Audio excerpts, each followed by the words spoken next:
Hey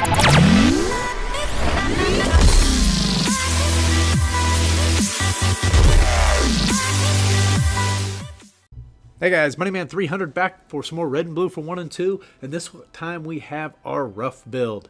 So finally finish this thing out and get the build out there for you. Overall, it's a good but not, what I would call a good but not great car.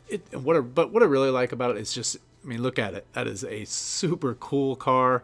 It's better when you get, higher in the classes, but if you want just a really cool car that still does well in multiplayer, you saw, basically what we were able to do with it. It couldn't quite keep up on some of the tracks, but very good on the momentum tracks. I would say a lot of fun to drive, but fun to drive, right? It's in the middle of these three cars that we've got, with the NSX being my favorite as far as fun to drive, the RUF second, and the RX-8 third out of 3 cars. But anyway, let's go hop in here and take a look at our build and our tune. So as always, we will start over here in the conversion area. We'll look at our aspiration conversion, and we don't have anything. It's just got the twin turbo option. Could not get there with that. What makes this car work is we actually downgrade the engine with an engine swap. So as you can see here, this thing comes stock with the Beast, extra 321 horsepower on it. So we are actually downgrading this to the 6-cylinder. I don't remember. I think it's a 6-cylinder here anyway, but a downgraded version, significantly less horsepower. It actually comes with the best one in it, and then they're all downgrades from there. So, I mean, if you want to make an A-class one, you're going to use this engine. You're going to use the V8. You're going to use this 6-cylinder here. If you're going to make the B-class one, if you're going to make an S, you're up here. So that's so you can make the car in 3 different classes, but by downgrades, which is a little different than you do in most of them. So that's the engine swap that we've got in there. We do have the front arrow and the rear arrow. I'm not going to click on them for you guys to see them. We have in the tires, so we have stock tires on this. Could not really go up in tires on that. Stock width in the front. We might be wider in the rear. Nope, stock and stock. So we're straight up stock on those tires. Still handles pretty well. Doesn't have a ton of torque, so it doesn't do too bad with breaking them loose.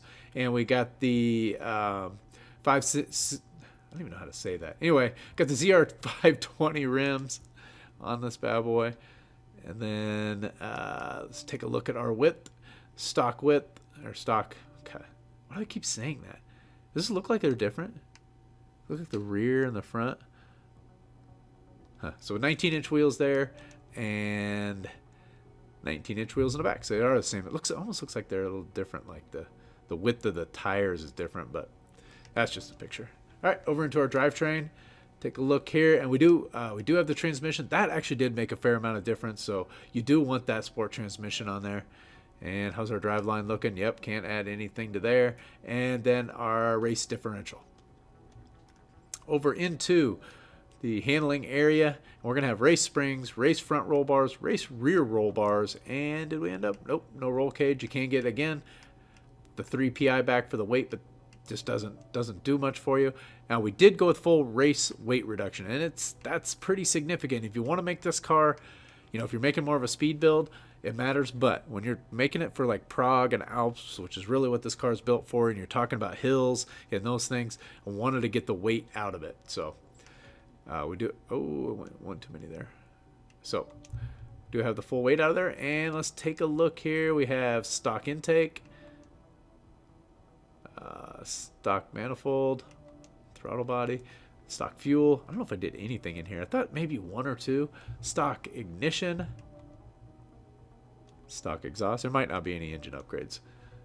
Stock cams and valves, stock valves, stock engine block, pistons and compressor. Or did we get this one here? Nope. So I thought maybe that would be the one that I got.